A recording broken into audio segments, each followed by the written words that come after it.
Forgery detection. Of course, in your schedule, it is mentioned forgery detection in video.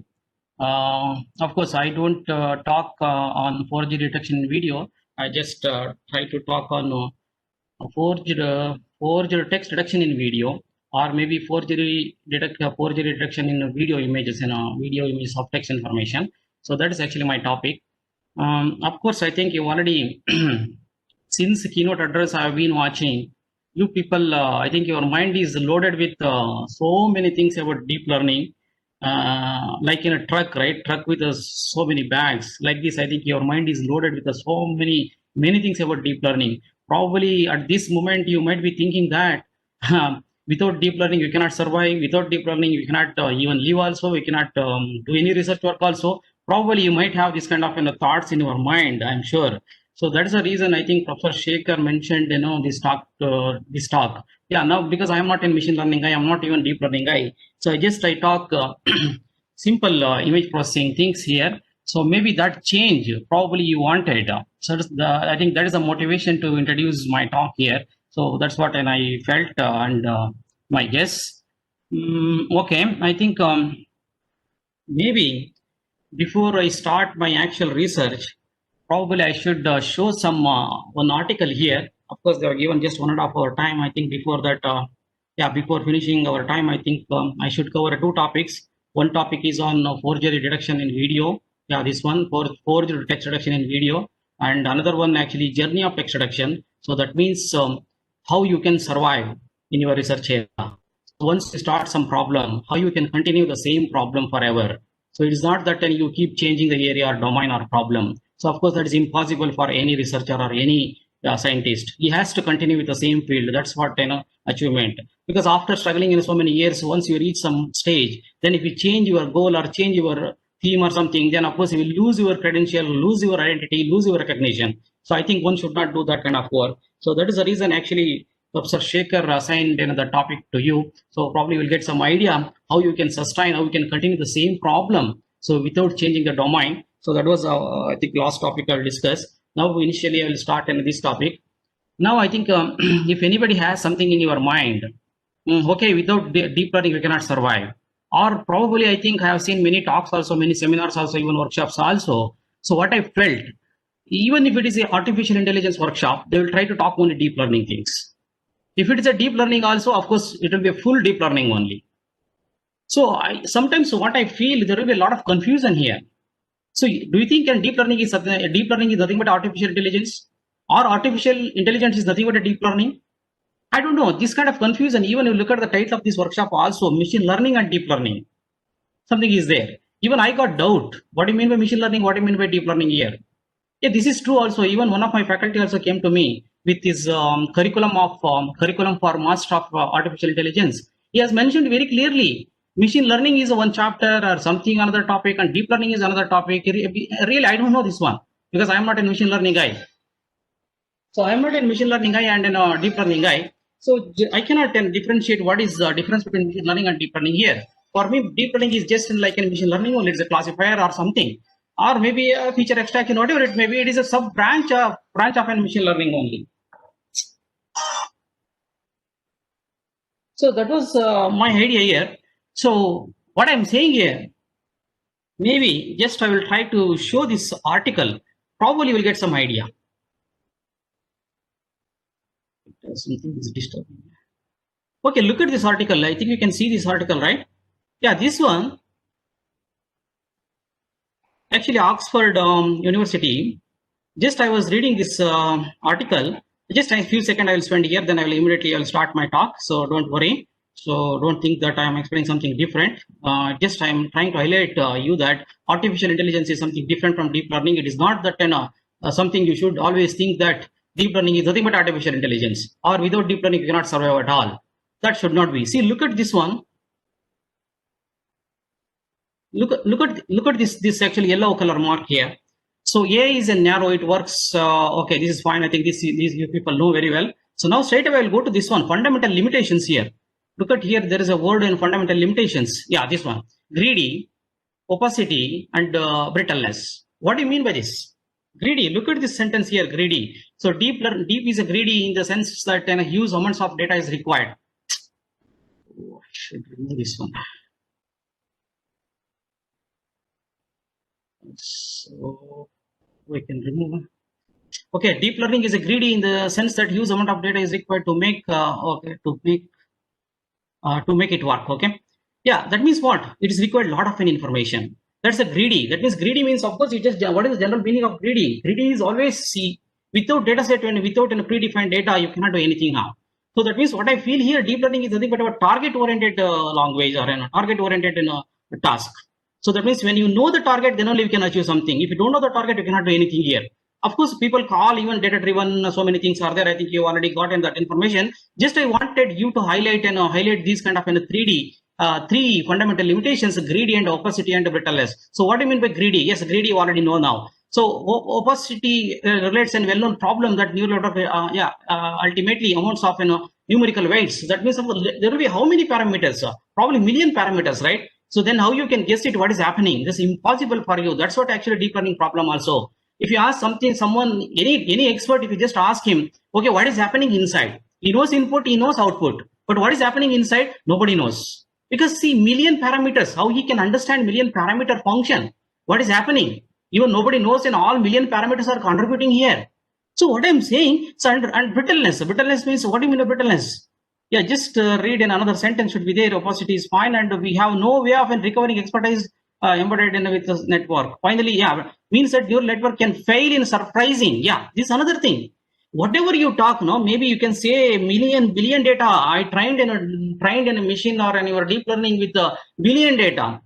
Do you think you cannot find unknown data apart from billion data? How you can ensure that? You trained all possible cases. That is impossible in the world. Now world is very small, not big, actually very small now. You can expect a lot of data set, a lot of heterogeneous, lot of diversified data, lot of unknown things. Nobody can expect, nobody can predict, nobody can do anything now. That's what happening. Even if COVID example in the COVID-19, you take in this virus. If you train your deep learning with all virus and all other things, if you give a COVID-19 as input, probably it will classify it as one of the reviewer or one of the viewer. Why? Because it's trained with all possible viruses, but COVID is totally unknown, totally new one. Yeah, that's what you cannot really think in a deep learning on real time and then sensitive applications like medical applications. That's my and final word I'm saying here. Look at this. It's very interesting for me. Deep doesn't mean that system has learned anything particularly conceptually rich about data it has. So deep learning is kind of a idiot someone. What do you mean by this? It is something like what I can say. Yeah, maybe it is something like a special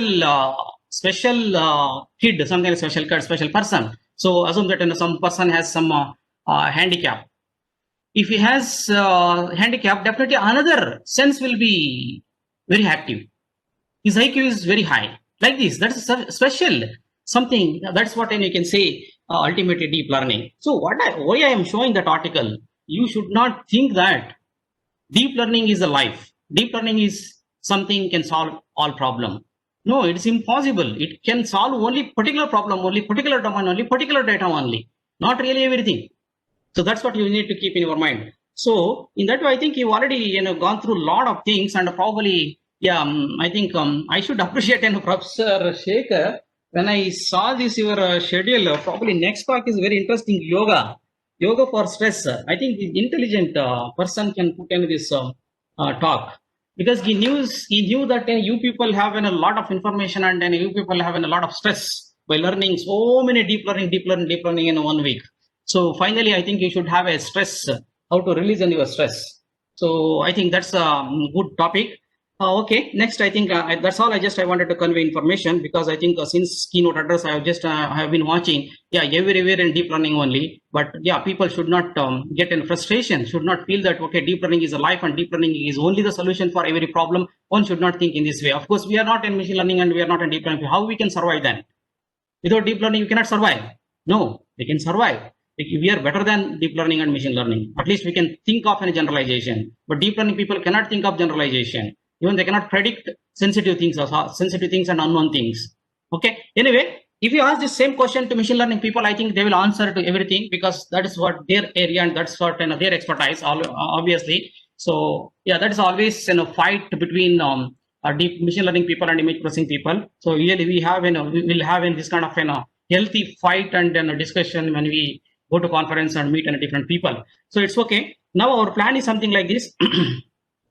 So forged IME number detection, that is a one paper. Of course, here I'm trying to cover my own methods and my own papers here. So just I think if you are good in or maybe if you are familiar with image processing concept, then it will be okay. If you are not familiar with image processing concepts, then you just think that how I am solving the problem and how I am proposing the problem, or how what motivation to propose a solution and even solving the problem. You just try to think in the way I am trying to solve the problem. Just you look at the procedure and the way and approach. Yeah, that is more than enough for you. And of course, here I am trying to explain my own methods and my own papers only. I think you just follow my approach, follow the way I explain things. That is enough. So no need to understand actual concept and actual methodology. Even I will not explain those things in this talk.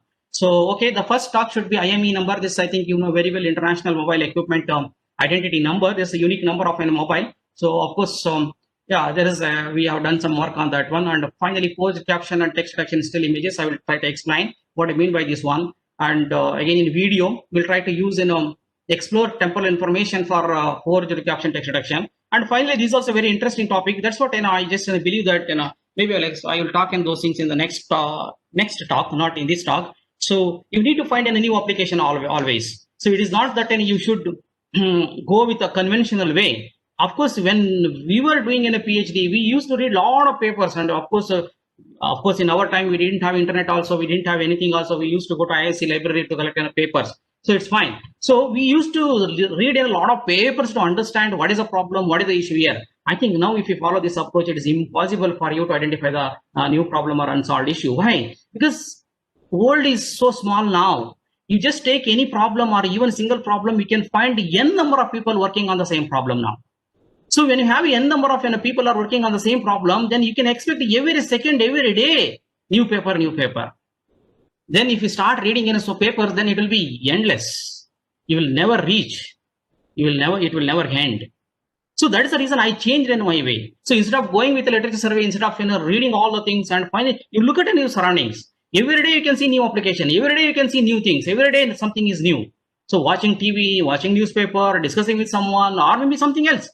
So when you see new application, automatically you can start thinking, yes, how I can contribute here?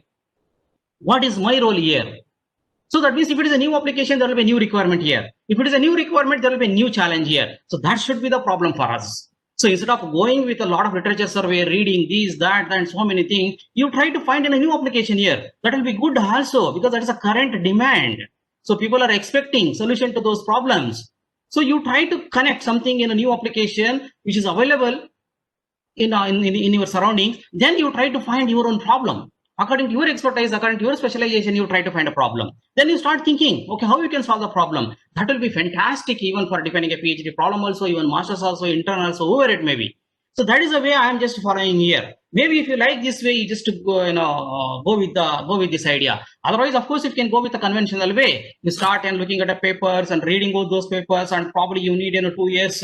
Yeah, you have to spend 2 years time to read the papers, and finally, third year you will find a problem, and the fourth year probably you will publish 1 or 2 papers, and fifth year you will write this and you'll go. So that means, why do you need 4 to 5 years to finish your PhD? Yes, this is the thing.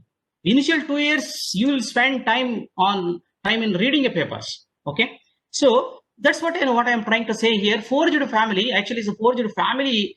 Maybe this word, yeah, some people say it is a offensive word. Even I remember that, yeah, when I submitted this conference, I was actually program chair, one of the program chair. So we got a review for this forged family. We got a review in which the reviewer mentioned very clearly the word which you used in the title is offensive. Then we changed. Of course, we discussed among our program chairs, and finally we changed the title multicultural family code identification. Anyway, I'll come back to that point. So don't worry. So just move on to this one. Okay, this is the first topic: a new RGB based fusion for forged IME number detection in mobile images. See here, don't think that I am talking in general forgery detection in video. So general forgery detection is totally different from what I am talking here. So general forgery is not a new field. It is totally old field. You can see a lot of papers and many people are working on that one. So I don't want to touch that one. So of course, my background is a document analyst. I will try to always look at where there's a text. Okay, so where there's a text, yes, I will try to see something. I'll try to contribute something. That's what I know my point. That's what I know my area, and that's what I know my goal also. So here, so forged text reduction. So this is totally different from any general forgery. Why? Because this is forged text reduction. It is actually we are trying to change one or two characters here. If you change one or two character, you can expect in small or minute distortions here. When you have a minute distortions, it is not so easy to detect something is happened here, something is altered here, something is done here, something is touched here. That is not so easy when you have a small and a little and minute distortions here. Of course, what is the basis of a forged text reduction or forged reduction, even in case of a general also? When you perform some kind of an operations and forgery operations, or maybe copy paste, copy move, or copy or splicing, or maybe touching or retouching, yeah, many things are there. So when you use this kind of operations, what happens? Definitely, when you perform this operation on image or image, and definitely it will introduce some kind of a distortion. It will introduce some kind of distortion because it's something like in a foreign body. So since it is a new one, so definitely you can expect some disturbance or inconsistency or abrupt changes or sudden changes, something sudden change. So like this, that is actually assumption. That is the basis for all forgery detection, even in general also, even in text also, whatever you take. So that is the basis here. But when you think this is the basis for forgery detection, then when it comes to text detection here, forgery text detection here, so you are just changing one character, two characters are old. Look at the whole image now. Whole image is a complex background. So in which you will just make changes to only text information. So that will be very small change now. So how you can identify the small change to say that something is altered here, something is changed here. So that is where what I am telling here, forged text detection is really difficult compared to general forgery detection. That's what actually that's what I believe also. That's what I know we have defined also. Yes, in that way we are working towards this problem. Okay. Yeah, this is the one. Anyway, I don't want to give an introduction. So if I start giving introduction, probably it will take too much time. So just I will straight away go to the point that I should discuss. Yeah, these are the images. So look at this one. Actually, beautiful story behind this one. Simply, we cannot define a problem. That's what I kept telling you. You try to follow me. Don't understand anything here. See how I found this problem. This is for me new application, and it's a new problem for me. How? Because see, I believe that whatever you propose a methodology, it is impossible for you to prove that it is something novel. Because in the world, many people are working on the same problem. So when you have this kind of a competition, then how you can prove that your method is something novel? Unless you prove it is a novel, your method is a novel, we cannot publish any paper, especially in top journal. So my point here is, at least if you define a new problem, new application, and no, doesn't matter you propose in something existing method, doesn't matter. At least people think that, okay, they are trying to address a new problem with existing methodology or modified existing methodology. That is better than just proposing some methodology to solve an old problem. Because when you propose a old problem, what will happen? So people think that, oh, it's a very old problem. And of course, you can find a lot of papers also, a lot of methods also, a lot of people also. Then whatever you propose a methodology, people will not appreciate. And of course, now I think it's very, very difficult now. So what I'm saying here, so you try to find a new application. See how I found a new application here. So you just follow me, automatically you can understand and how we define a problem as being a researcher, how we define a problem and how we can solve the problem. That is very interesting. No need to worry about a methodology, because methodology can get it from my paper also. That is, of course, we cannot explain the motivation and any reason behind. That is what actually talk. We should share our experience, not really explaining the methodology and concept here. Concept, you can get it now. You have internet and everything is there. Fraction of a second, we can get in all the information if you want. If you don't want, of course, you will not extract. You will not get information. But that's what information is available now in your hand now. So now you need to, what is actually lagging and what is actually missing here? Yes, reason behind, motivation behind, inspiration behind. So this is very important for you, because it's all psychology only. It's all mindset only now. Earlier it was okay, honest people are there and everything was honest and ethics, everything was there. Now there is no ethics and there is no honest now. So you should know everything now. Otherwise you cannot solve the problem and you cannot survive. So what I'm saying here, see what is the story behind? Actually, I was just reading a newspaper, Star of Mysore only. It's a Mysore from Karnataka. So I was just reading a newspaper. There was a very beautiful story. So in the crime story, police case. See the guy, what he was doing, he was just trying to trying to take in mobiles, stolen mobiles and reused. That means second-hand mobiles, and then he is trying to sell as a new one. So of course, if you want to sell as a new one, you need a unique number. See, he's such a smart guy. He knows how to hack software so that it will generate the same unique number, IME number. So that means, so what he's taking a used one or second-hand one or maybe stolen one, and finally he's selling as a new one with a new unique ID. And of course, he knows how to modify or how to hack the software so that it will generate the same unique IME number. See what happened finally. Finally, of course, one unique number, of course, the person who actually lost in the mobile, he gave a complaint. And finally, what happened? The police started an investigation. So when police started investigation, what happened? One unique number is reaching around 8 people. Then immediately police suspected something is wrong here. So it was very clear, this news information in the newspaper. So it was very even there are 2 images like this also. One is a original and another is a forgery. See, this is what I am saying now. You just, when you are reading a newspaper, when you are discussing with someone, or when you are watching something, you just try to recall. Okay, what is your task and what is your problem? Can I contribute something? Can it be useful? Like this, and your mind should be thinking continuously. Then only you will get a lot of information. You're just, sometimes you switch off your brain and sometimes you on your brain, then it will not work. Even for anything, not necessarily research. So you should always think continuously. That otherwise you cannot really compete with this world. World is so small and it is really competitive world now. Whatever you take a field, whatever you take a job, it is not so easy to survive. Okay. Now look at this one. This is actually original. This is the forged one. So here, look at these 2 images now. This is actually original. This is a forged one. Of course, from your eyes, it is very difficult for you to suspect or say that this is a forged one. Of course, since I am telling that this is a forged one, you can guess it or you can find something, you can notice something. But if I don't give any information about these 2 images, it is very difficult for you to say that, oh, this is something forged images. Of course, this is a forged. See, why? Because, see, look at compare. When you compare these 2, definitely we can see some kind of distortions here, especially edges, boundaries here. That is what problem with a forged operation. When you perform some operation, copy paste or copy move or insertion on any operation, we can expect some kind of a distortion.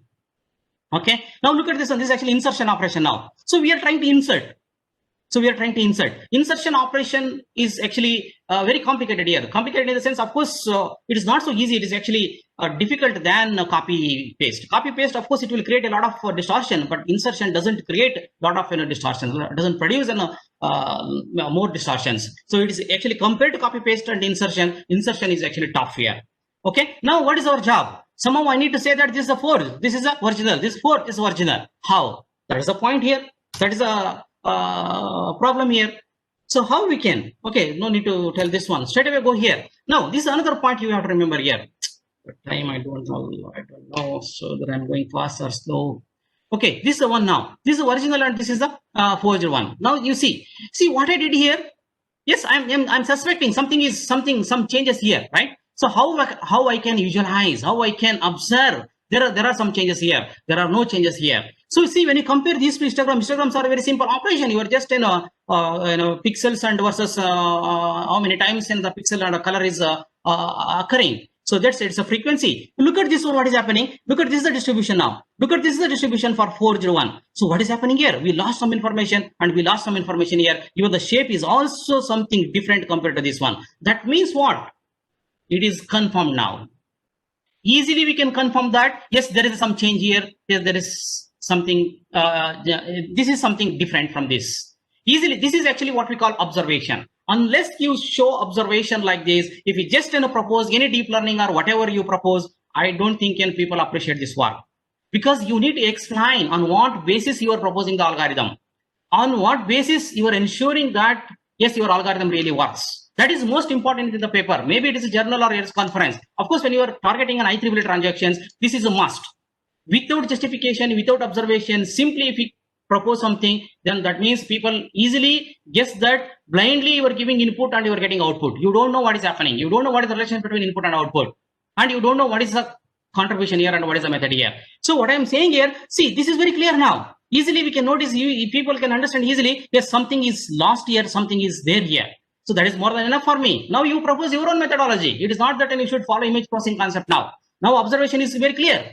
Now you know something is different here. Now, if you are from mechanics, if you are from data science, or whoever it may be, data mining, whatever it may be, now you bring your own methodology. What is the problem now? This is the image processing. Image is nothing but a two-dimensional matrix. It is just a two-dimensional matrix, and it is a matrix only. You have some values. Use those values. That is the input for you. You bring any methodology now. It is not that you should apply only image processing here. Image processing, in the beginning you got image, and from the image you already got a matrix now. Matrix contains some values now. Now use these values to solve the problem. Okay.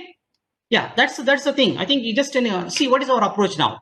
See, R component and G component. This is because I'm coming from image processing. I need to think all the time in image processing concept only here. So I am trying to split R, G, and B component now. And finally, I am trying to use a variance here. Why? What is the point? Of course, every step will have some reason here and something motivation here. Variance. Why I am trying to use any variance as a weight here? That is the point here. That is a very interesting point here. Because I believe that when you perform some operation, when you do some kind of an operations here, it will disturb the content here. That means original information is different, but in forgery image, there will be something different here. So that means when values are altered, when values are changed, then definitely we can expect that there will be some difference here, variance here. So that means in case of my text information, generally we assume that text pixels will have a uniform values. Text pixels will have a uniform color. So when you perform some forgery operation over the text, what happens? Because of the operation, yeah, now values are changed now. Since values are changed here, what is happening now? So when values are changed, that means what? Yes, variance is high now. When values do not change now, variance is low now. That's of course everyone knows now. That is the reason we are bringing here variance as a weight now. So with the variance, we are trying to fuse RGB images and to get one final fused image. From the fused image, now, of course, now we can do anything now, because fused image should contain some kind of unique information for classifying forgery and classifying original here. Okay, yeah, this is very simple formula. So we are just trying to, yes, this is a row wise and column wise variance, and finally we try to calculate variance for variance is the variance, and finally we fuse with this formula. It is very simple. Now look at this one. This is R component of an original and forged image. This is the R component, this is a G component, and this is a B component. Now this is a fused one. Look at now fused of original and fused of this forgery now. So look at this one. You can notice some difference. Yes, there is a difference. Okay, how we can notice the difference? This, of course, when you look at this one, it's very difficult for you to notice the difference. Maybe if you look at closely, probably you can notice something. Otherwise, you cannot notice. Now you look at this one here, Canny and Sobel now. Canny and Sobel. So yes, this original image, you cannot find much difference here. This is actually fused images now. Fused images of an original. Canny and Sobel, we lost information here. This is actually forged. Look at that one. This is actually forged. So because this is a loss of information, even in the beginning itself, and I have shown in the histogram, loss of information is there. So due to forgery, we lost some information. Now see, Sobel is clearly giving that, yes, we lost information here. But Canny, yes, what is happening here? It is giving some information. Fine. Now this is actually forged. This is actually original. This is actually forged.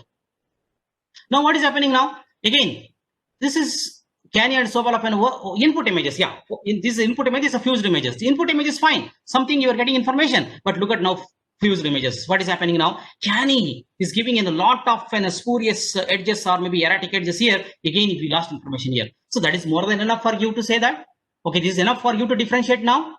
So definitely we can easily differentiate what is original, what is not original here, or what is what I can say, a forged one. So of course, when you see this kind of an information, easily we can understand that sparsity count. That is actually image processing concept now. Correct component analysis. That means I'm trying to correct and how many components are there. I'm trying to use an average intensity values, because I know that when you perform some operation, there will be some changes in the values. So how I can extract that observation? That is the reason I'm going for average intensity values and number of connected components, because we lost connected components here. So definitely, yeah, in case of a forged, we are losing connected components, but in case of original, yes, we are getting some connected components. Oh, that's also one feature here. Sparsity count. That means what do you mean by sparsity? Zeros. Sparse means zero, non-zero. Okay, and just I'm trying to count in zeros. That means in a space information, sparse information. So just these three features. That's all. Then of course here I use a template matching, because we know that our features are very good in classifying forged and original. So we did not use any classifier also, even deep learning also. Now you can change the things now. So instead of going with just 3 features, probably you can extract so many features here, or maybe you can pass the whole image to your CNN architecture or any architecture. Automatically, you'll get good results. So that should be the now. I think that's a trend. If you want really, if you want to bring in a CNN or deep learning something here, yes, you can do that one straight away, because I think CNN is good for when you pass in a raw image, not really feature extraction or not really features. Then of course you just pass this information directly to your CNN or any architecture. Yeah, definitely you'll get good result. So that's all. Okay, now I think no need to talk about the results here, because just I am trying to highlight the concepts and methodology. That is more than enough for you. So no need to explain experimental section and experimental results, not necessary, which is not necessary for you. And maybe just to glance this paper. This is actually done by Mysore student only. He was actually a project and actually Gursar student actually. Basraj, he was actually MSc project student. Actually Gursar assigned the student to me. Assigned to me, and finally, yes, we have done this one. Just to glance it is a one simple paper. You can easily understand now what could be the conference work. Now from this easily you can guess that yes, what could be the work for one conference, what could be the research for one conference. That's what I'm trying to show here. Whatever else I've already explained, you just look at this one. Okay, this is a one simple paper and it is enough for conference. Okay, next. Now DCT and effective fusion based method for caption and scene text classification in action video images. So look at the application now. See here, caption and scene text. I think you need to understand now. In video, what is happening? Look at the news video. News video, there will be a subtitles will be there. Subtitles are nothing but a what? Caption text. Scene text, it is actually part of the image. That means there is a building name, there is a street name. So there are other names. Okay, the text which is part of the image is what? Scene text. The text which says in subtitles edited by the person or edited text, that should be the caption text. See here, I am trying to define this problem as a tamper text information. Caption text is nothing but a what? Forged text for me. Why? Because this is edited text now. See, I am trying to solve this problem in this way. Without referring it is a tampered, yes, you can solve the problem. Without saying caption text is nothing but a forged text, we can solve the problem. That is a different story.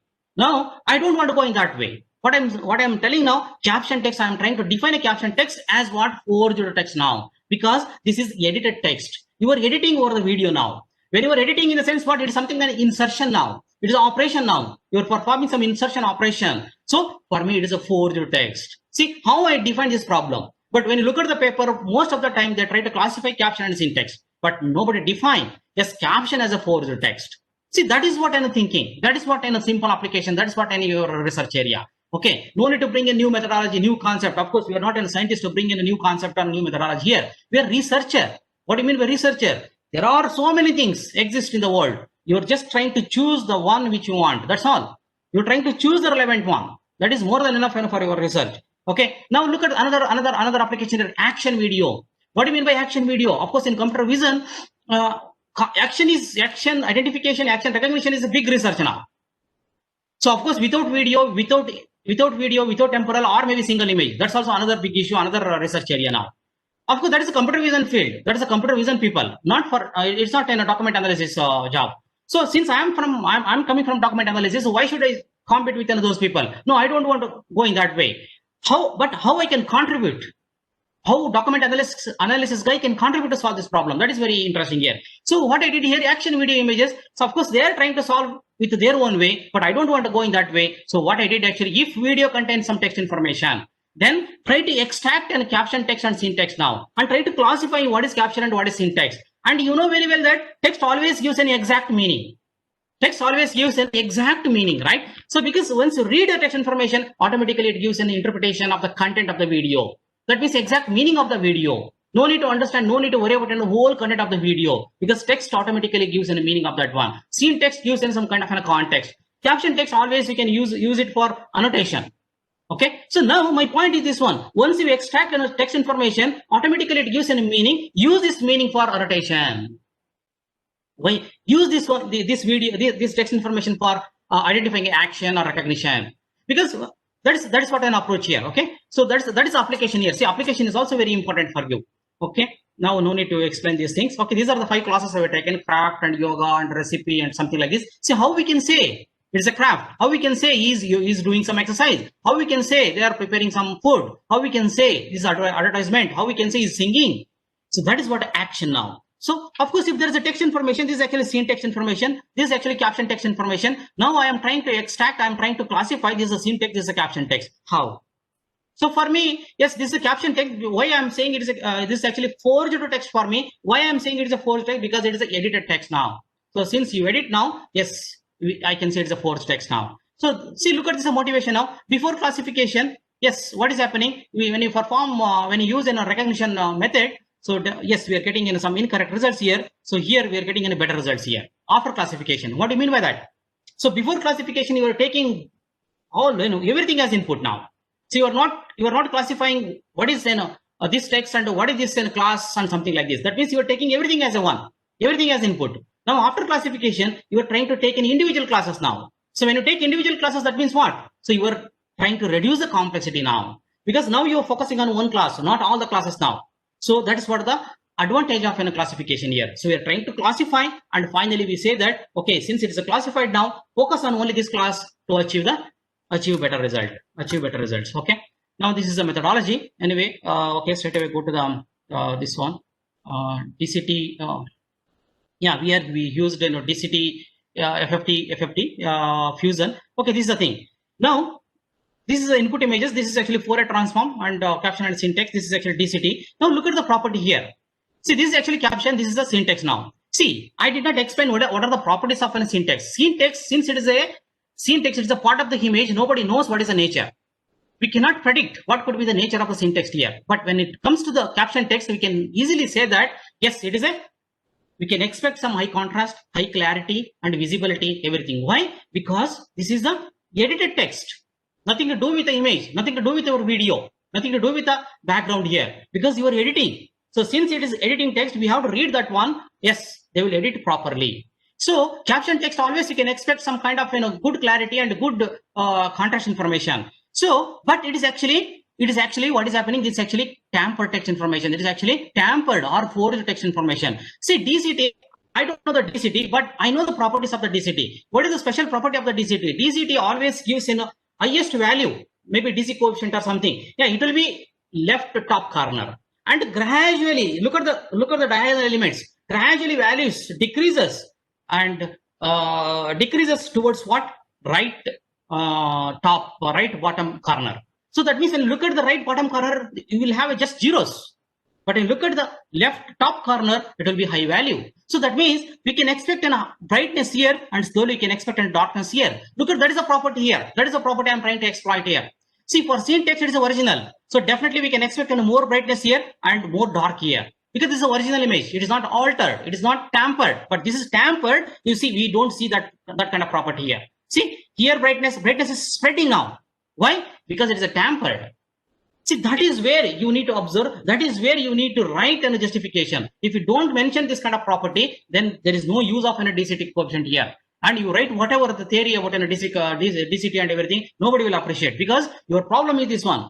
And you need to justify why did you use in a DCT? What kind of property you extracted from the DCT? Okay. Now fusion, of course, I am trying to fuse in a DCT and what is this, FFT coefficients here. See, idea is this one. What is the idea?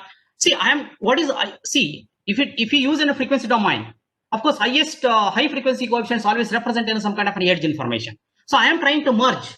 I am trying to fuse an edge information. See, what is the concept here? The concept is why I am always thinking fusion. It is very simple idea. See, initially, if it is original, nothing will happen. If it is altered, what happens? See, some components, because of the alteration, because of the tampered, what happens? Some kind of positive coefficients or high frequency coefficients will be classified as a low frequency coefficient, or some of the low frequency coefficients will be classified as a high frequency coefficients. When you fuse this one, that means, of course, when you are fusing only using high frequency coefficients, again low frequency coefficients here. So because of this misclassification, the fusion image will have something different information. If it is a genuine, if it is original, because there are no changes here, when you fuse it, automatically you will get the same as input image now. Fused image should be same as input image. But when you look at this forged image, input image is different, output image is different. Why? Because of this misclassification of coefficients here. That is the reason I'm going with the fusion here.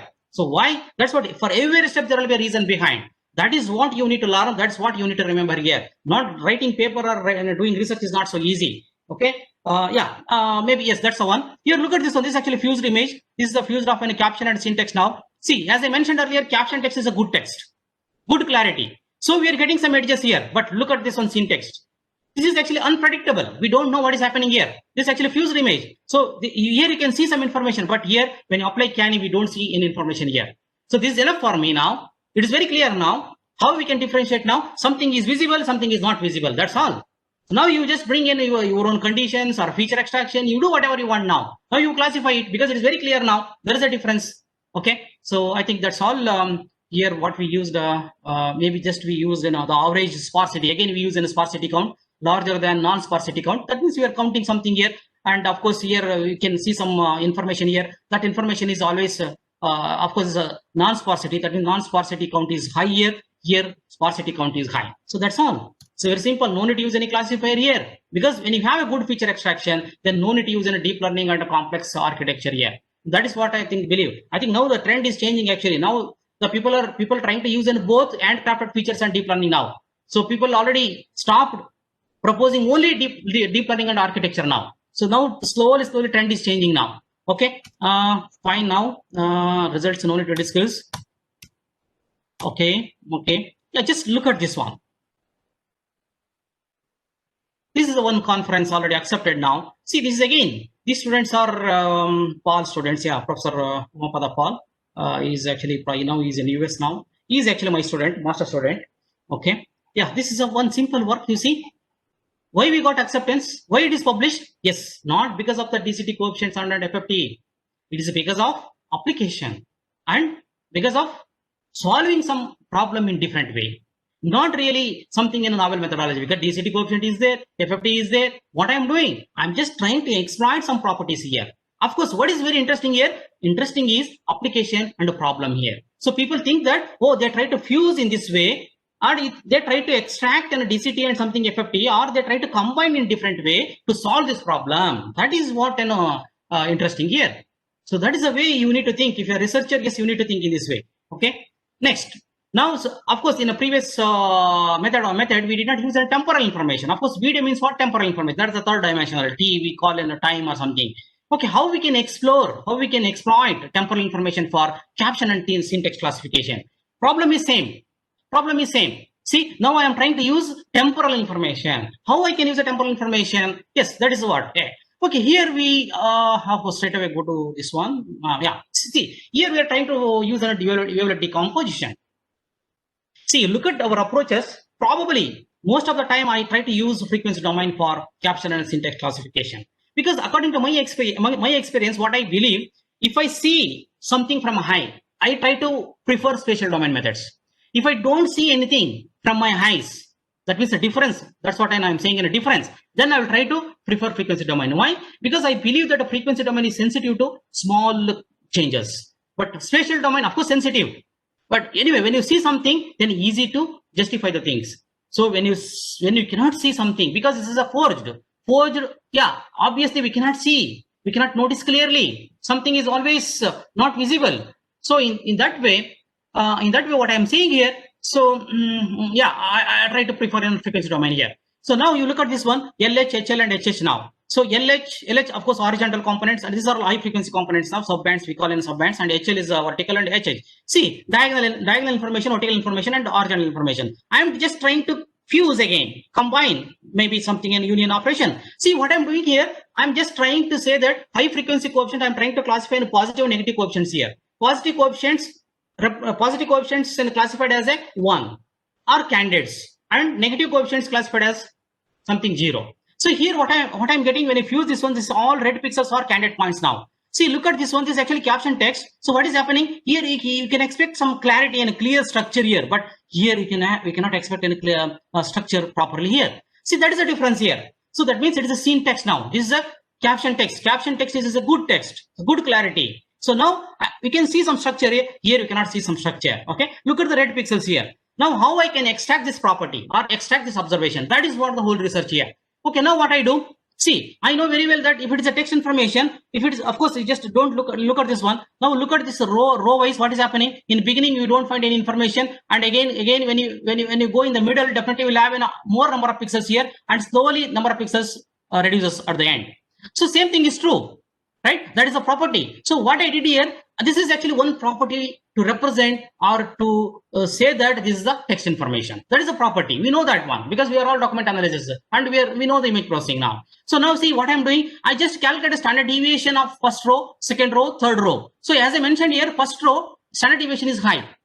And slowly standard deviation is decreases. Standard deviation decreases. Again, it is increases. That is a property of the text information. Because see, standard deviation is high. Why? Because here you can expect a mixed pixels here. Not actually all pixels are all values are same now. Because of the background, foreground, background, foreground, background, foreground. Yes, frequency values are changing now. Now that means coefficient values are changing now. So when coefficient values are changing, yes, high standard deviation now.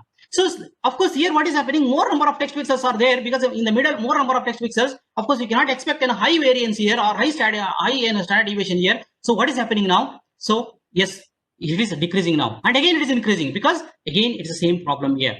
So this is the property of the text information. So we know this property. Now look at this one. What is happening? We cannot expect in this property. That is what the observation here. See, that property is not new. That property is old. Everyone knows. Now I am trying to use that property in this way. That is what something different here. Of course, it's not end. What I did here, again, I use a standard deviation to use in some kind of histogram here. I'm just trying to find what kind of features can represent the caption text, what kind of features can represent a scene text here. So since it is a caption text, we can expect a clear structure and everything. Definitely we can expect something here. So because of standard deviation, it is some pattern is there. That pattern I'm trying to extract here. So just I plot histogram here. So 3 bins, the third bin is actually high. So here only 3 bins are there. And second level also I'm getting some features here. So just I'm trying to extract some features to say that there is a caption text. So in this way I extracted 4 features. Okay. Now another problem is this one. See, in case of I told you, right, temporal information, I need to use a temporal information here. So temporal information means what? So probably yes, 25 frames per second. All 25 frames are duplicate frames here, redundant frames here. So when you look at the text information, there is a one property. So text is actually caption text. It is an edited text. That means what? This text, edited text, stay at same location at least for 10 frames. This is true because we have to read. You have to read the text. That is what the intention of the editing or writing. So we know this definition. So what is happening here? Of course, I use one feature here, feature 4. So feature 4, I'm just check. Okay, first frame, second frame, first frame, third frame, or I'm just checking. First frame is satisfying the condition or not. Second frame satisfying condition or not. So okay, at some stage, so you will see something is missing here. Why? Because text will disappear. As I mentioned, text appear at same location at least for 10 frames. After 10th frame, we can expect text to be disappearing. So one text disappear, what happens? You will lose a property now. So it will drop down. So that is what the condition to decide how many temporal frames we should use. It is not that you should use all 25 frames. Not necessary. Of course, if you use all 25 frames, I don't know what will happen. So we need to get an actual temporal frames and temporal frames which are relevant, which are required, and which really give sensible information for us. So how we can decide number of temporal frames? This is actually very big. It is a very interesting problem, and it is a big research issue in our video. So I used this kind of property to determine number of temporal frames here. Now see what I am saying. I know feature 1, feature 4. All these features are representing the caption text. Now I just check. Okay, which feature is? How many frames are satisfying feature 1? How many frames are satisfying feature 2? Like this. Of course, 4 features are representing the caption text now. So what I do here, I'll just see. Okay, 22 frames. Of course, we no need to check in all 22 frames. Just even off. So 7, I think, yeah, 7 or 8 something. 22 means is a 10. So that is enough. So feature 1 is satisfying. That means in 10 frames are satisfying feature 1. So that means what it should be caption text. Again, feature 2. Actually, feature 2 is representing caption text. It is also crossing this boundary. That means crossing this baseline. So it is a caption text. Now this is also caption text. Now look at this is scene text now. This is great. This is actually scene text now. So now this property is satisfying. So how many frames? Maybe 14 not necessary. Just 14 by 2 is enough. Okay. That means what I did here, this is something different from previous work now. So here we are trying to exploit temporal information for caption and scene text classification. Okay. I think that's the whole idea. I finish now. Next maybe, yeah, just look at this one. Yeah, I think this whole paper. Yeah, she's actually my PhD candidate. Yeah, so all collaboration work. Yeah, this is I think one simple work. You see how we publish this work. This is one piece of work for publishing. Yeah, this is one. Forged family. Maybe straight away I'll go to the picture probably. Of course, applications are many. Actually, we started this one. Applications are human trafficking or refugees. And the problem with the refugees. and maybe now because of social media, yes, if someone is missing, automatically we can what get information. Okay, maybe first I will go to this image. This is actually forged family for me. That's what, as I mentioned earlier, forged word probably is not good here. People may criticize, people may comment, and people may say it is something, it's not good. So we change it to multicultural. Okay, multicultural now. So for me, see, this is actually somehow I need to identify this is a one family, this is a multicultural family, this is a normal family, this is a non-family. This is not in a video text. This is not in text information. This is not in a document analysis work. This is something general. Okay. So now it's image processing. Anyway, how we can say there is a forged family? Of course, we cannot use here face recognition, face detection here. Face recognition, face detection will work when we have only face information, cropped face. Now here, of course, we cannot expect in one image, you can expect a complex background also, even multiple emotions also, multiple expressions also, even age also, dress also. We cannot define anything now. So then we cannot use straight away your face recognition, face detection algorithm here. So that is what actually motivation here. Otherwise, we could have used a face detection recognition to solve this problem. No, face detection recognition will not work here. So what is the definition here? Parents and children. This is what an forged different color and a photo should contain. Of course, this is our condition. And for normal family, expected uniform color and hierarchical structure, some kind of an hierarchical order. Okay, family means what happens? Okay, parents will be something in hierarchical order, and the kids will be small, and these are the big, and age difference and the skin. You look at the skin feature. So non-family, it is random. It can be anything. Dress can be anything, and there will be action also. Yeah, so many things will be there. So those are the observation. Those are the features now. So now, actually, I am targeting in a different color, and especially I'm targeting in a face information here. How we can extract in a face and how we can extract information from the face to classify it is a forged and normal family. That is interesting part. See here, what I'm using: right eye, of course, nose and the left eye. I just consider only 3 parts here. That means the 3 key points in the face. 3 key points. That means nose, right eye, and left eye. So now I try to define what is the correlation between nose to right eye, nose to left eye, and eye to eye. So that means I'm trying to define a 3 vectors to extract correlation between nose to left eye, nose to right eye, and eye to eye. So that is enough.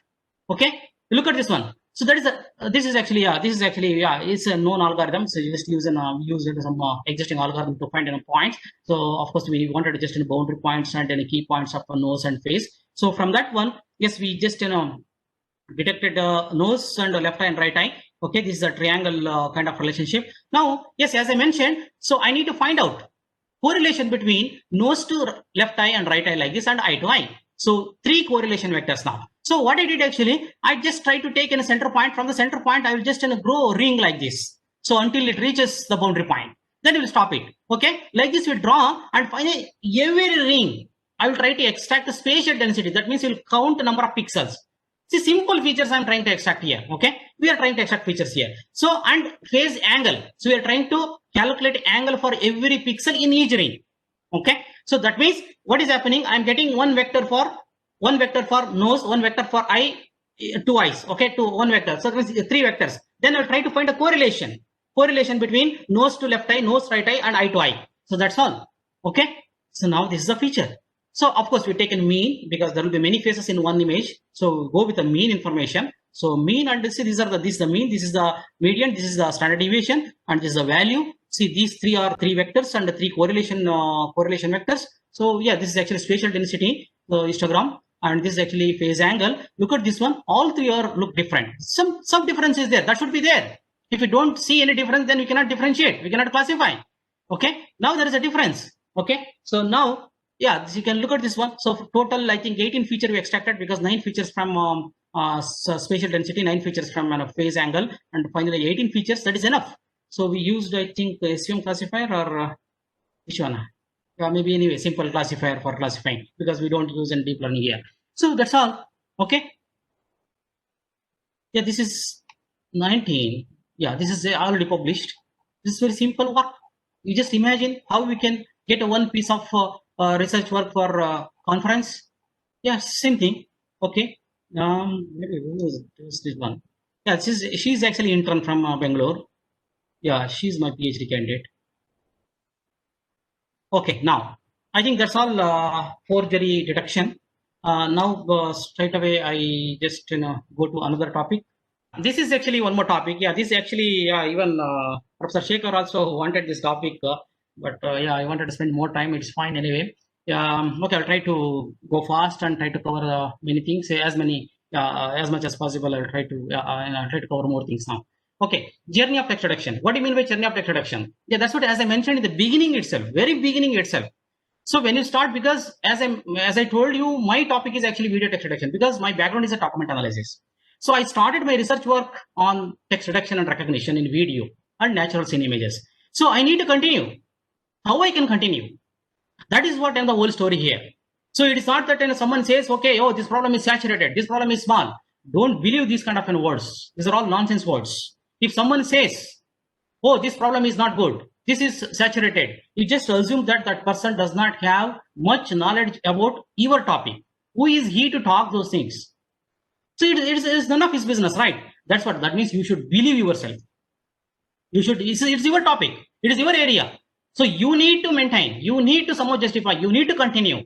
So that is the way you should have in your mindset. It's all psychology only. It's all psychology. Always psychology is very important, and mindset is very important here. Not really the problem, not really the what. Okay. So this is what I'm going to explain now, how you can continue the same problem forever. Okay. So of course, forever means I don't know the upper boundary, but anyway, I'm just trying to explain. So this is the way I am following, this is the way I am going. Probably it will be a one case study for you. Then you start your own problem, whatever you define a problem, whatever you already started in working on that. You just imagine how you can continue the same problem. So without changing your mind. So people think that, okay, this is saturated. Again, you're changing another domain or changing another problem. Then how you can survive? You keep changing. Do you think it is good? So you will lose your identity, and finally one can say that, oh, he doesn't know anything. He doesn't know this also, he doesn't know this also, he doesn't know this also. He did something on this, he did something on this, he did something on this. So like this, you will lose everything. Then how it's very difficult. So how we can survive? So what my point, again, I'm going to the same point only. So you need to find a new application first. In your area, for your problem, you need to find a new application. If you find a new application, I believe like this only. When there is a new application, there will be a new requirement. When there is a new requirement, there will be a new challenge. You take it, that one as a problem now. That is the way we should move. Okay. Now I'll just try to discuss something. This is actually text reduction part. What do you mean by text reduction? You need to extract this text information. This is actually, yeah, as I mentioned, this is a syntax, this is a caption text. And yeah, initially first work. Of course, applications are many. I don't want to explain applications. Application is very simple. Maybe assume that one guy, tourist guy is coming, or a foreign guy is coming to Karnataka. He doesn't know Kannada. How he can communicate? So he is trying to capture wherever Kannada is, wherever you see Kannada, you will capture through his mobile, and mobile is automatically convert to English. That is just a simple application. Now I think people use an this is automatic driving vehicle, so without pilot. Okay, that is the one application. Anyway, applications changes. Okay, as problem changes, application also changes here. So what is the challenge here? So multi-type text, caption text, scene text, we can expect in one image, you can expect in two kinds of text here. That is the problem here. So when you have two kinds of text in one image, then how we can classify it? Okay, so either you need to classify or you have to go for unified method. That is the idea. Okay, what is the application? Yes, you know the application now. What are the challenges here? So you need to detect the text information in the video. Now that is the challenge here. What is the challenge here? Because in one image or video or in one image, we can see two kinds of text here. These two texts are totally different, not the same. So when you have a different text with a different nature, then it is very difficult to develop an algorithm for both the text. So that is the challenge here. So now you have to start with the classification or unified method, or one method which should work for both the things. Okay. Now anyway, I will not explain too many things. Okay, this is actually, we started with the classification problem. So we classified here. See, I've already, I think I shown this one, not necessary. Again, you look at this one. It's a new tamper. I defined this one as a, instead of saying any caption and syntax, I defined this one as a new tamper. That means I'm interpreting this problem as something different. This also I've already discussed in the previous one. Again, this is also another work here. New sharpness. That means I'm trying to extract a sharpness. So because as I mentioned, caption text will have a high contrast and good clarity, brightness also. So I extracted that property. That could be another work, another paper. So, and you see, this is again, I'm trying to use, this already shown, right? Yeah, this is the one text. This is a beginning paper actually, Laplacian method for video text reduction. That means what I'm saying here, okay, now there is a video. My job is to detect the text information in video, but video contains two kinds of text. So either I need to go classification classification way, or I need to develop a one method which should work for both. So that is, there are two ways now. So I've already shown, classification. That is one way. So now I am trying to use one single method to detect both the text information. Okay. So this is one work. Next, see, this is now, oh, sorry. What is happening now? See, multi-oriented text. That means what? Now complexity increases now. See, initially I targeted just horizontal text information. Now I am targeting multi-oriented. So that means complexity increases now. So when complexity increases, of course, you need to propose a different methodology now because of the complexity now. Okay, now applications are same. But what is the challenge here? Orientation now. Because of the multi-orientation, complexity increases now. So that is the challenge here. Now how you can solve the problem? Because now new challenge is there. You need to propose something new methodology. We cannot use any existing methods now. Okay, so now look at just quickly you can go through. This is the first work. See, look at the title now, Laplacian multi-oriented. Okay, I propose this one. And quickly this one, see what is happening. The title you see, multi-oriented direction, wavelet and angle projection boundary. Again, multi-oriented with the different approaches. Okay, different approaches. Now, multi-oriented and a Bayesian classifier. So that means different approaches. See, that is the way. See, I tell you, publishing continuously on same topic, it is not so easy because people automatically compare with your previous papers. That means when you're publishing a new paper on same topic, then you should be very clear that how the current method is different from your previous papers on previous method. Unless you show clearly how this is different from an existing under your previous paper or previous method, it is impossible for you to get a publication. It is not so easy. Okay, see this one actually keyword spotting now. So multi-oriented keyword spotting. So I changed the application now. And of course, not only that video, see in lesson split, I'm adding, increasing the complexity now. Okay. Now this is, see what is happening now. So this is actually multi-oriented, but tracking. See how I am changing the application, how I am changing the complexity now. That is the way we should move. Okay. Again now, arbitrarily oriented now.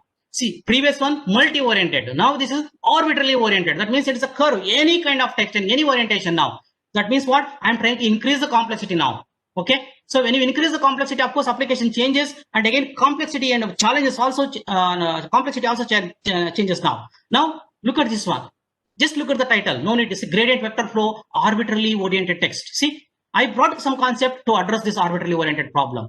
Okay. Now, arbitrarily, multispectral, this is a different concept, but arbitrarily oriented. Okay. See,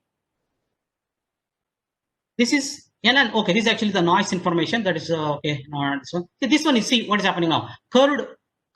Yeah. See, this is actually blurred and non-blurred. That means I am trying to address now. Yeah, it should work for both blur and non-blurred images. You see how I am increasing the complexity now. Look at this paper again. Arbitrarily oriented text in low light natural images. Low light now. See, that is what your mind should be. Okay. No need to go this one. And yeah, what is this one? Text reduction. Yeah, if it is a low light images, either you go with the enhancement technique or straight away you can, enhancement. Usually we started with the enhancement technique for conference paper. Yeah, this is a fusion enhancement for text reduction, night video images, and then again low light images. Yeah, this is the same thing we have already shown. This is one more. Let's split. I think yeah, model night and day. See, I'm trying to increase now. Not only night, even day. We are trying to increase day also. And see, this is what is this paper. Yeah, this is actually extension of this one. Augmentation concept for day and license plate. I think day and night license plate images. Okay. Now, maybe this crowded. See, now I am changing now. See, for me, text reduction is same as a license plate reduction now. See, when you have a crowd information here, when you have a dense like this, how you can detect the license plate? This is actually very challenging problem now. Now, see, application is different. It's a crowd state now. Application is different, and again, challenges also different. That is what. See, but topic is same. License plate is nothing but about text reduction now. Okay. Now applications are different now. So vehicle, toll fees, and so many things. And challenges also occlusion and defocus. Why it is a defocus? See, if it is a one vehicle, you will focus only one vehicle. So now there are multiple vehicles now. So when you capture this one, the focus is spreading now, scattering now. So when focus scattering, then it is not so easy to locate the license plate information now. That is a challenge here, and occlusion. Okay. So now we can go for enhancement or balancing illumination concept. Illumination. Maybe because of the headlights, so many headlights will be there, and maybe sunlight will be there, and the street lamp will be there. And yes, it's a very complex problem now. So we have already done one work here. It's actually PRL. Just I think we got done recently. Go fast. Now this is a graph attention. You see, we have already solved this problem. But of course, now this is another work. Text reduction in what? Natural scene, occluded natural scene, right? That means, of course, when there is occlusion, this is another problem now. Applications are same, but different complexity and different problem now. Okay. Yes, okay. Anyway, idea is here. What is the challenge here? Occlusion and loss of information. So we need something NLP and knowledge base or something knowledge base. So of course we have solved this problem. This is actually conference work. It's already published. We used an NLP here and context information to restore. And this is actually submitted to extension of this. That work is submitted to journal. Okay. Now this is actually different application now. Text reduction marathon and sports images. See, I am talking about text reduction only, but this text is different. This is actually bib number. We call actually bib number. This complexity is different, applications also different now. See, so when you have it high complexity, and of course you can target an IEEE transactions paper and a good paper, okay? See, applications are different. What is the concept we are trying to use? Of course, cloth folding, occlusion, limited text information, single digit sometimes, okay? And multimodal concept, where we just use a multimodal concept here. Multimodal concept, that means, we use a face and body and torso information. And even this is one paper, bib number, recognition and sports and marathon, and this is a recent work, and this sports and marathon, yeah, this one, and this is a latest one. Yeah, we are trying to focus now cloth information, only cloth information, because always you can expect in a text on the cloth. So instead of going with all other information, just focus on the cloth. Once you get the cloth, then you can use cloth information for text information. See, now text reduction multiple use. Again, see, text reduction, but applications are different now. See, multiple use, that means same spot you are capturing in a different views now. So this is another problem. So different application. Okay, this is actually forensic application. So assisting in a forensic investigation team, when there is a crime, how we can identify, because there are a lot of CCTV cameras will be there in one spot. So we're getting many views because of many CCTV camera of same spot. So that is actually a text reduction problem for me. And yes, we did solve this problem. So I think it's a PRL work and multiple views. Of course, we have to consider only 2 views now. Yeah, maybe we can do some extension. You see, drone images now. So that means what? Now we don't capture orthogonal direction. We're capturing from top distance now. This problem is totally different. Applications also different now. Challenges also different now. See, topic is same text reduction, but applications, I'm changing application and changing complexity now. See, this is, I think we have already done some work, just submitted this work, just submitted. Yeah, submitted this work. PCT, some work. Just okay, no need to show this one. Yeah, I think anyways collaboration. Yeah, one company is there. Okay, now see, this is 3D video, text reduction, but application again 3D video now. All 2D whatever so far I explained and developed method will not work for 3D. Now how we can address this 3D problem?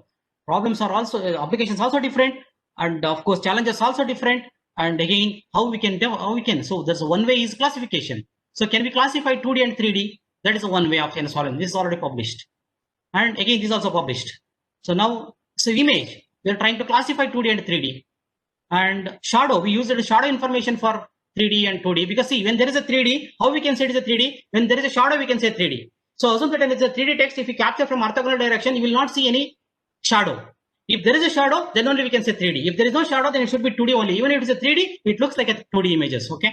Now I think we have solved this problem also. Yeah, now this is actually, we got a major revision. So we are trying to solve this problem. And see, look at this one. Recapture distorted social media images.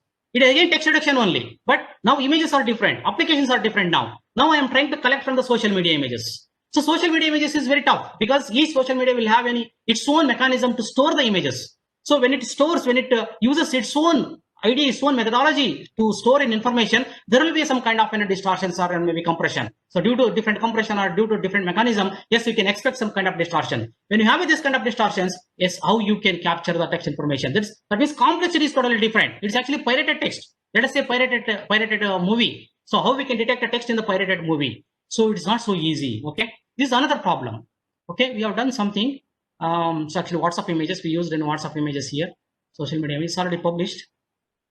Okay, this is actually not published, and this is calligraphic Arabic images. This is very tough job because first of all we don't know what are the properties which can represent the text information. If it is English or if it is some Kannada, maybe you can define something. This is because it's all I don't know. It's all actually something like in handwriting. It depends on the person who is good and who is that guy in art is good in art. So he can write any design. So it's a very tough job. And see, yeah, this is again one more. See, text reduction water images. See how I am going now. I'm changing the application. I'm changing the problem, changing the complexity, and changing the solution now. Underwater, I think you cannot find even a single paper on text detection underwater images. Now this is a big research area now. Why? Because of course, I think now the COVID is there. Now we cannot see anything. If you go to any Maldives or resort, something, all celebrities are going over there. And look at, see, inside sea, there will be a resort, there will be a hotel, there will be a restaurant. Inside sea, there will be a lot of activities now. So that is what application for me now. That is a new application now. Of course, when there is underwater, I don't know what is the complexity here. Even it's a totally new work for me. Even I have given this problem to someone, but I don't know how we can solve the problem. That means what I'm saying is a totally new application, but I did not change the topic now. Topic is again same text reduction, but I'm changing the application, changing the complexity now. Okay, no idea, poor quality, loss of visibility, and this is rail pole number reduction. This is very important, I tell you, especially not in India, but especially this is actually problem in China. In China, high speed bullet train is there. So that is sometimes what happens because of the abnormality. That means maybe cloud, maybe something, maybe fog, or maybe raining. There will be some disturbance in electric power, electricity. So they want exact number, a unique number of this electric pole. So when you know that, if you know the electric pole, then easily they can identify where actually abnormality is there, some fluctuation is there, some kind of disturbance is there.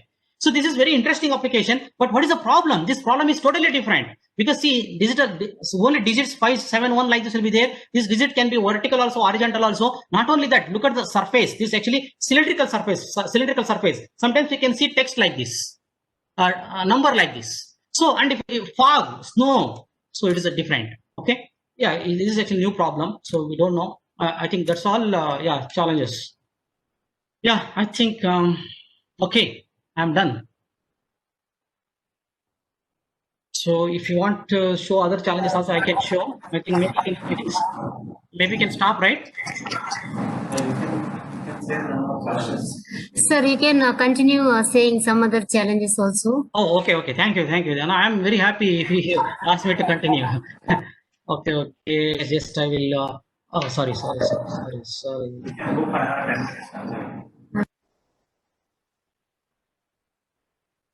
Yeah, these are not text reduction. Something my own way of defining a problem. So this is actually industrial application. Industrial problem actually in Nanjing, because we have a collaboration in Nanjing University. What is the problem here? Ice image identification. Because in Nanjing, what happens when there is a winter season? So this actually cable fully covered by ice. When cable covered by ice, what happens? There will be a breakdown. This is actually very, very dangerous and very, very problematic. It's a very tough problem for them. So especially winter season. So that's what we have to do. We need to identify the thickness of the ice. First of all, we need to identify where there is a ice. That itself a problem here, because ice can overlap with the fog and snow and even raining and raindrops, water drops. So it's really, really challenging problem. Of course, we have done some work. Yes, we have already done something, rotation invariant angle, ice image classification. We have done this one. This is a very challenging work. Maybe if you are interested, you can take it. This is another challenge. This is not actual text detection, just another challenge. I always think that see, face detection, face recognition, so many methods are there, so many things are there, and we know very well that our body is something like a structure. If we just even with just hand information, we can reconstruct a whole body. That yes, we know. Even we can guess it. Okay, by looking at a face, we can expect what should be the body, what should be the everything we can predict. So we have that capacity. Can we use the same observation for generating? By looking at a face, can we get a whole body? Or looking at a body information, can we generate a whole face? So that is way, I think I did not see any paper here, but I have seen a paper. Okay, body thickness and even dress, identifying a dress, and even identifying even tailoring also, automatic way of tailoring also I have seen. But I did not see something like with a face, can we generate a whole body? Not like a partial reconstruction. That means if you give a half face, yes, you can generate another half. Face is okay. But my target is not just face. With the face, we need to generate a whole body. Or with the body information, we get face. This actually I thought because of border, right? Sometimes they cut head and they will throw. So just to evidence to just hide evidence. So how we can? So when they throw head information, how we can get it? So it is something like exactly what I'm thinking in is. Skeleton, right? So when you look at police station, there will be one guy. He writes exactly. Okay, when you explain, okay, nose is like this, eyes is like this, automatically you will draw your whole face. How he can draw? That is the whole thing. That's the idea. And of course, this is another topic. Maybe yes, one can start in a cyber bullying. Is actually we planned with yes European in Norway. I think he is going to talk tomorrow. Raghavendra. Yes, this one. This is also very interesting. Maybe you're trying to use in a text information, video information, cyberbullying. That means something in a bullying will be there, sexual abuse will be there. Yeah, this is actually very interesting area. Many people are working on this one. This actual gender identification. Can you identify the gender with the male and female?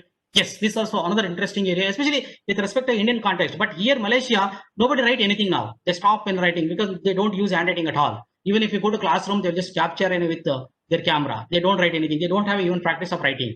Even if you ask them to write a 10 marks question for one para, they will not write even one para on a half page. They will write in a few sentences only. And even we cannot understand what is that sentence. Why? Because they don't have a practice. But in Indian context, it is really good. So female, how we can say it is a female and male? Just looking at a word or looking at a line, we should be able to say it is a male and is written by male and written by female. Yes, it is assumption is something like this. Female always write with write and legibly, neatly, and it will be consistency will be there. But male, yes, we always think that okay, first line will be perfect and second line, third line onwards, yes, he will lose in focus and concentration, patience. So we can expect some kind of errors after second line, third line, something like this. That's actually we used, and of course you have done some work. I think no need to show that one probably. And age estimate. There is another interesting problem. See, age means how we can say this is written by some kid. This is written by this age people, this age people, and written by this one. This is actually very interesting. Why? Because when age changes, when age passes automatically, yes, we can expect some changes in writing also. When you don't have anything in your mind, your free mind, your mind is free, then you write very clearly. Of course, when you have, maybe after a certain age, definitely because of your tension, because of your problem, yes, you don't focus properly. You will lose concentration. Then writing will be different. So that is actually the basis here. That is the basis for identifying age estimation using handwriting analysis. And ethnicity, this is also another problem. This actually, all these are forensic applications. So male, female identification is a forensic application. And even ethnicity, this is a nationality, that means in Bangla, this is China. See, what is the idea here? I tell you the idea. I will try to share the idea. See, Chinese, you look at the Chinese. He has the habit of writing because Chinese, of course, his mother tongue. So of course, we need to focus on his mother tongue. What mother tongue is using? Okay, Chinese usually they write in boxes, right? Vertical and horizontal boxes, and within the box there will be another box. Within that there will be another box. Always they have a habit of writing in boxes. That means when you write a boxes, if you ask them to write in English, then he writes most of the time strokes, vertical and horizontal. That is the idea here. That means here we take English written by different country people. So Bangla guys, of course, Bangla is actually Indian. We have a habit of writing in cursive. So since we have a habit of a cursive, when you write in English, what happens? There will be some changes here. So that means here we take an English written by different countries. So that is the idea. So this is again forensic application. Why? Because if someone, maybe I think in Karnataka, what is happening, peddler and drug peddler, this one, if he does not reveal actual place, actual country, then yes, this is a one way off. And of course, in immigration, this is actually we targeted immigration here. So immigration people, there is a little bit problem. Yes, we have solved this problem, and yeah, just we have done in one conference work. Now we are trying to expand this work. So for more classes, and especially Indian scenario in India, different states, there are 25 official languages are there. So now we are trying to target in India. So in India, okay, it's a Tamil guy, written by Tamil guy, written by Kannadiga, Malayali, like this. So we are trying to expand this problem. So that's another idea. Okay, that's all. Okay, normal. That's also another problem. So by looking at handwriting, we can easily identify whether he's nervous, whether he's normal, his mind is abnormal. That is also another area. Is of course graphology is there. So graphology based on something different, but this one is handwriting based. So by looking at after studying then some properties, or maybe looking at the whole writing style, then easily we can guess that whether he's a normal guy or whether he's abnormal guy. That's also very interesting. Of course, this is actually another. It's a very big problem. This one. Document descriptive answer evaluation. So that means objective type, okay, it is easy, the multiple type. But if it is a descriptive answer, how we can make an automatic evaluation? So automatically you should evaluate and give some grade. I think that's really tough job because for one question there will be different answers written by different guys. So this is really very challenging. I think I don't know how we can solve, but of course we have a collaboration. We are working on this problem with the collaboration of IISc Calcutta. And yeah, this I already explained. Forged document identification.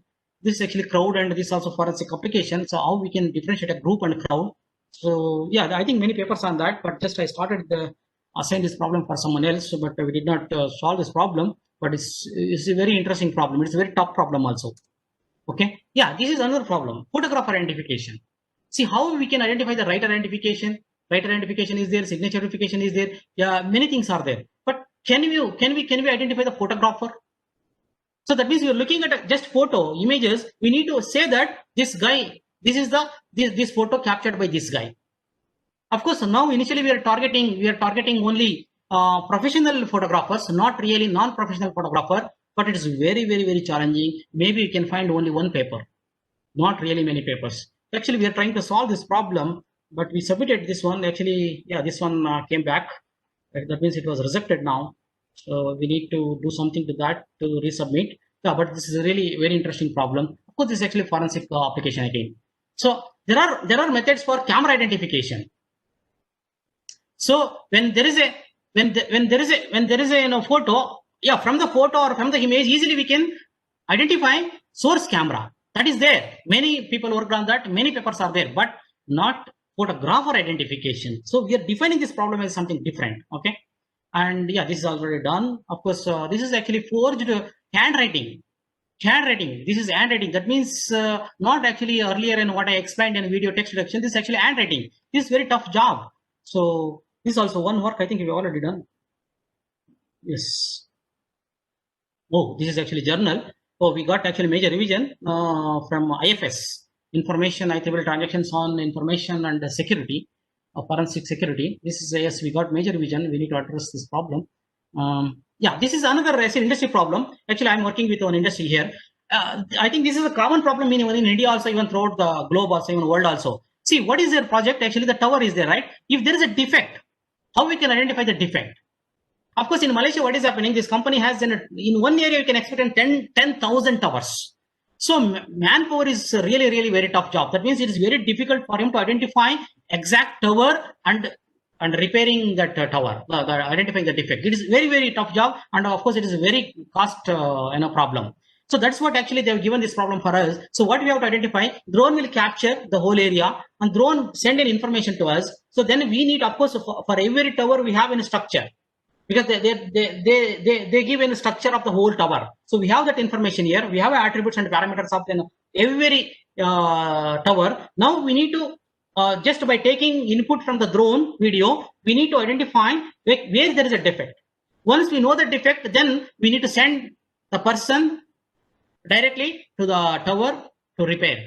So this is what, of course, actually this work is something like automatic. Okay, drone will defect and we'll send drone to repair. That is what actually the target is. A very interesting problem. It is very tough problem. So it is not so easy. Yeah, this is also again Malaysia problem, because I think a palm tree, I think you know very well how we can count in a palm tree. So just counting palm tree itself a problem here. Of course, if you really succeed, it will be great help for productions and your farmers here. Because here it's not like in a small acres, hectare or something. It will be very big. So here, not many people like in India. So what is happening? They try to use drones only. From the drones, of course, drones and information, we need to count whether this tree is healthy or defect or something in a young tree, mature tree, because they want to estimate how many healthy trees are there, how many defect trees are there. So can we spray medicine? Yes, using drones. So it's really tough job, because see, look at the background, and then top distance also, and wearing distance, and even sunlight, and even sometimes in raining and cloud. It's very tough job. Of course, these are all just earlier, I don't know, I listed. Just go through it, just some crazy applications. Sometimes I explain a different application. Yeah, this is drones to deliver a food. Yeah, maybe that's a new future application. Drones can, I think in India, I don't know, maybe definitely in US and Singapore and Malaysia, definitely you can expect drones will deliver a food. So now, because of the traffic jam, we cannot send even a two-wheeler also. So maybe that's another. So this is always, I think, this kind of, can we send an object from the place to another place? I always think this one. Why not this is possible? When there is a gravitational force and pulling everything down, so similarly assume that there will be another force from in the sky. The sky will capture everything. So how you are sending email now, like this, you should send dosa and everything from India or Karnataka to Malaysia. So I think maybe one day, maybe not with our generation, probably next generation, they will somehow find this one. I always think somehow we need to send objects. So that means you lift this object and throw this object automatically. Yes, in fraction of a second, you should be in America. Okay. And maybe, yes, can we reach in Mars 15 days? Yes. Yeah, that's, I think now I think we take in 365 days, but yes, how we can reach? Actually, people are working. You know what is a beautiful idea? They will ask you. They will then they will then make you to sleep. That means sleeping is the idea here.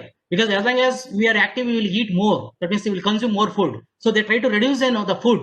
So that means in weight. So that is the reason. If he is really needed, then you make him active. If he is not needed, then let him sleep.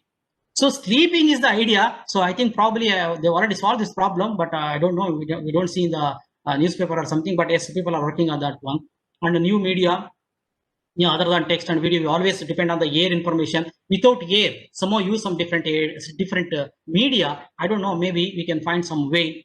And of course, see, I tell you this one, behavior of the shark. Shark, so actually, if you look at an animal behavior, you'll get a lot of ideas. Shark actually very sensitive to blood information. You just try to ask any fisherman, you will give a lot of information about shark. You know what is the idea here? See, shark, since it is sensitive to blood, of course, shark always will be in the deep ocean. So when it senses there is a blood, fraction of second it will reach the spot. My question is not that one. My question is how shark can reach the spot, how shark can sense blood. What kind of communication? See, this is inside ocean, but we don't have any mechanism. We don't have a media. Even we don't know how to send information inside the sea, how to talk and how to communicate. Now people are trying. I think I have seen in some news, and now inside the sea they try to talk through mobile. Something, yeah, they're trying now. But you see, look at the shark is there. How it will be always in a deep sea, but it will sense in a blood in blood. That means look at what kind of communication it has. So like this, I think we people find some new communication, not like in just air. You leave this air for breathing and living, not for as a medium. Okay, that's what they just I think sometimes okay. And can we say, I always think sometimes, okay, yeah, this is the problem in India and dead body in deep water. Still, we have a lot of applications like this and a lot of problems.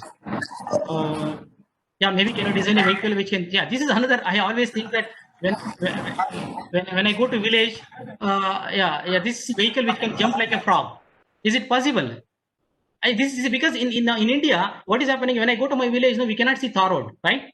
Always you can see a lot of path pole and even pedal, what we call PATD or something. Yeah. So see, when there is there is no bridge, and you should jump it, and again you gain energy and jump it. Maybe yes, one can think in a frog. Of course, now it is there. Now flight can sea plane. Yeah, something is there. So like this, okay, unmanned warship virus. Now maybe in the future. Yeah, look at this COVID. What is happening? So maybe now I think people definitely thinking one day they will not buy any jet, this jet, that jet, and I think they will go. They will try to just focus on virus and bacteria. They will try to train in virus and bacteria. Maybe future that will be the weapon. That will be the weapon for army. Maybe I think that will something in a space shuttle. Maybe one day you can expect a space shuttle will replace your flights. I think that that's all we have. Okay, I think that's all.